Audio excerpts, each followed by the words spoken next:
Ricky Lee Jones, Easy Money. There was a Joe leaning on the back door. A couple Jills that had their eyes on a couple bills, and the eyes was they was waiting to get their hands on some easy money. They flip a dime.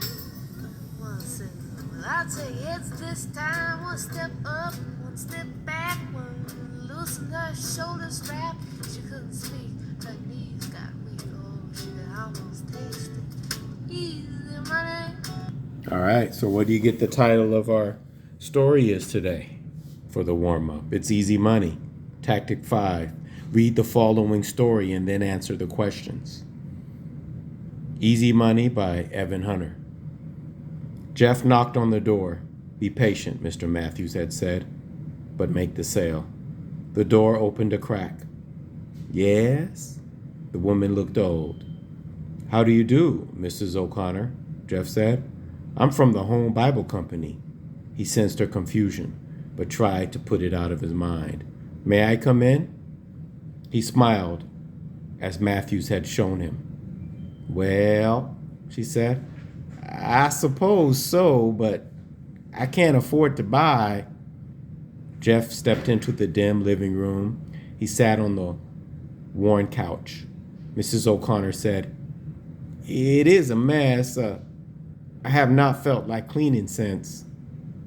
Nonsense, Jeff lied. It is spotless. He was doing all right. Quickly, he opened his suitcase and took out the leather Bible. It is very nice, she said, but I don't think I... Jeff flipped open the cover and showed her the front page. Written neatly was the name John O'Connor. Mrs. O'Connor gasped. It is beautiful, isn't it? Jeff said. Your husband ordered it before. My husband? She jerked back and tears came to her eyes. There, Jeff said. He put his arm about her. Mrs. O'Connor sat up. I am sorry. It is hard to get used to. He ordered this, Jeff said.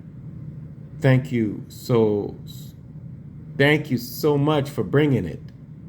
She did not understand. He had not said it the way Matthews had taught him. He added, It is not paid for, Mrs. O'Connor. He tried not to feel guilty. This was easy money. The Bible sold for $10, and he got 5 out of every 10. Mrs. O'Connor touched the Bible. $10, she said. If you don't want it, Jeff said, reaching for the book, Oh, I want it, she said, but I don't have that much now. You can make 4 weekly payments. Yes, she said happily. He wrote the order. That's $250. She went to the next room. He heard several drawers open. Then she came back. Here. He took her money and the Bible. I can't leave the book, so many dishonest people, We must be careful. Yes, she said, disappointed. I'll be back next week, he said. A week later, Jeff was waiting to see Matthews. It is a job, he thought. It pays better than any other I've ever had. Then he thought, I would quit if I were half a man. But then, if I don't take these suckers, someone else will. 18 sales in a week, Matthews said. Good work, my boy. Thanks, Jeff said.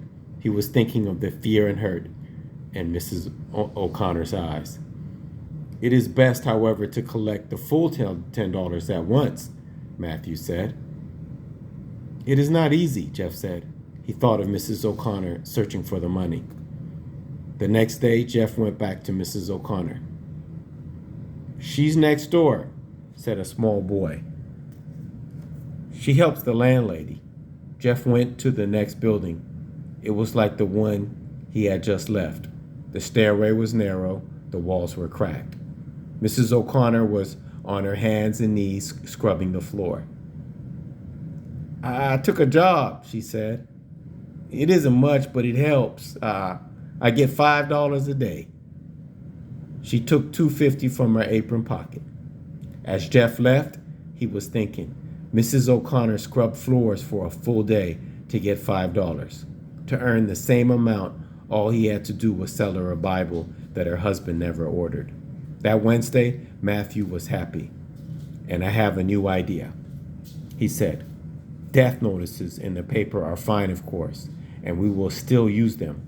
But with this new plan, you'll get 100 sales a week.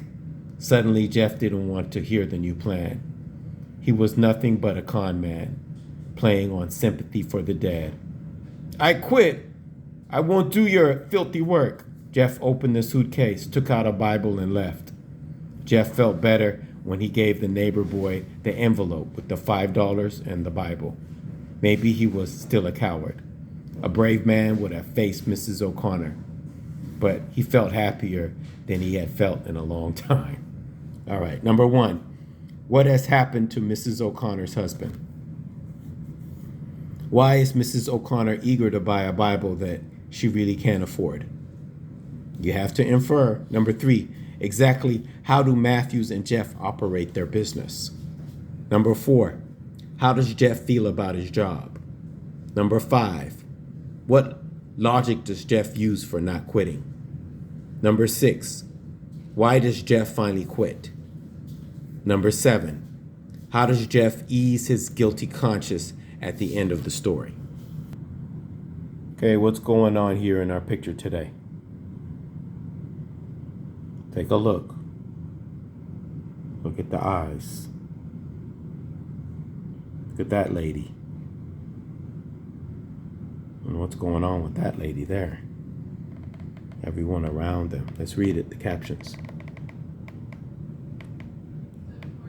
In a deportee camp, a Gestapo informer is recognized by a woman she has denounced.